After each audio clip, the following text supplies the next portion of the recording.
Hello, Mark. Well, it's the end of the football season. The Super Bowl is here. We all know that it's a long season, 17, 18 weeks.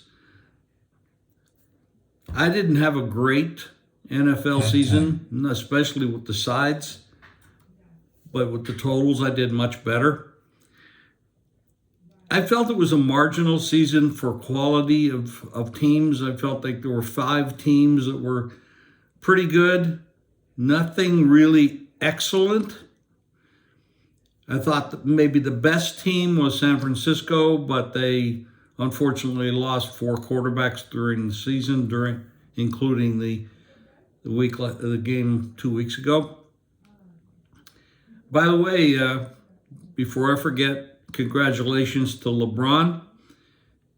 Mark, you're from Ohio. My wife's from Ohio. I visit there all the time.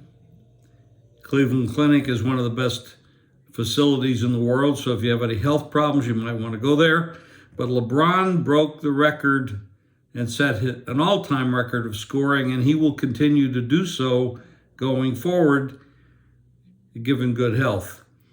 Kid from Ohio got a big contract while he was in high school. It's pretty amazing. Congratulations to him. As far as the Super Bowl is concerned, I think these teams both have edges. As usual, teams have strengths and weaknesses. But I see the game as being dead even.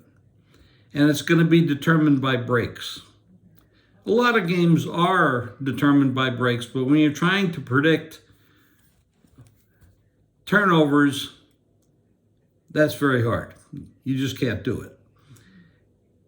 Hats off to Philadelphia, their defense, their offensive line, their defensive line, their pass rushing is incredible. Jalen Hurts, first time in the Super Bowl. Sirianni, first time as a head coach in the Super Bowl. Going against Andy Reid and Patrick Mahomes, 3 Super Bowls in 5 years. That's incredible, and it cannot be overlooked. That's a huge edge, in my opinion, to Kansas City. However, Philadelphia has those edges that I just mentioned. What I do feel is the way to bet this game is to look at the props. And there are about 400 of them. Of course, there's so many states now, all the people that listen to this around the country have different options. That's where the softness is, because odds makers and bookmakers cannot be on top of every prop and make wise decisions. You can analyze what's out there and don't look at every one of them as saying, hey, this is a great line because the odds makers put it up. Not so. The softness in this betting market right now are the propositions. Now, when I say that, when the lines come out, most of the time people are going to bet more rushing, more passing, more touchdowns, because people like to bet on action. They don't want to watch the TV and watch grass grow. They want to see something happening. So what happens is the lines start to get bet up and get bet up. And now, as you get to the weekend and the players start betting more and more people arrive in Las Vegas for the betting action here in Vegas, the lines get bet up even more. Well, the pros are sitting back, not considering myself one, but I'm sitting back, and for the most part, I've made 12 bets already, mostly on overs.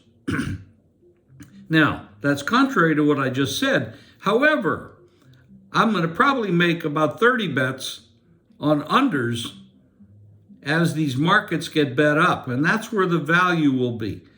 The game is too tough to bet right now. Now, the injury issues on both sides, Is Hurts' shoulder okay? Is Mahomes' leg okay? The wide receivers, they are practicing.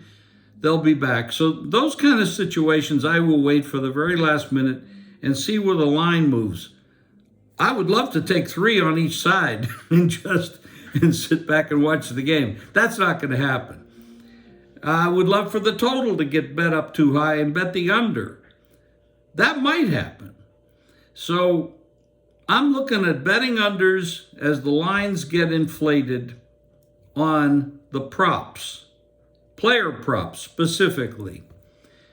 And if the side or total gets bet one way or the other too much, I'm going to look for value. I don't think these teams are great teams. I don't think there was a great team in the NFL this year. I think there's very, very good teams. A teams, maybe an A+ team, but not something that's outstanding. And that's the way I'm looking at the game. I'm going to be taking value on where I can find value and enjoy the game as much as I can. And in game, I always speak to this, in game. The other night in the basketball game, the line was 4. I had the dog, but the game started out where the line went up to 7.5. Now I took that same team plus 7.5 for more money than I had at +4. And guess what happened? They lost by 6. So I won the bet on the 7.5. I lost the 4, but I had a little bit more at the 7.5. You have to look at this in-game betting. Believe me, it's revolutionized the way we can make money betting sports. And the propositions, believe me, there's a lot of bad propositions out there.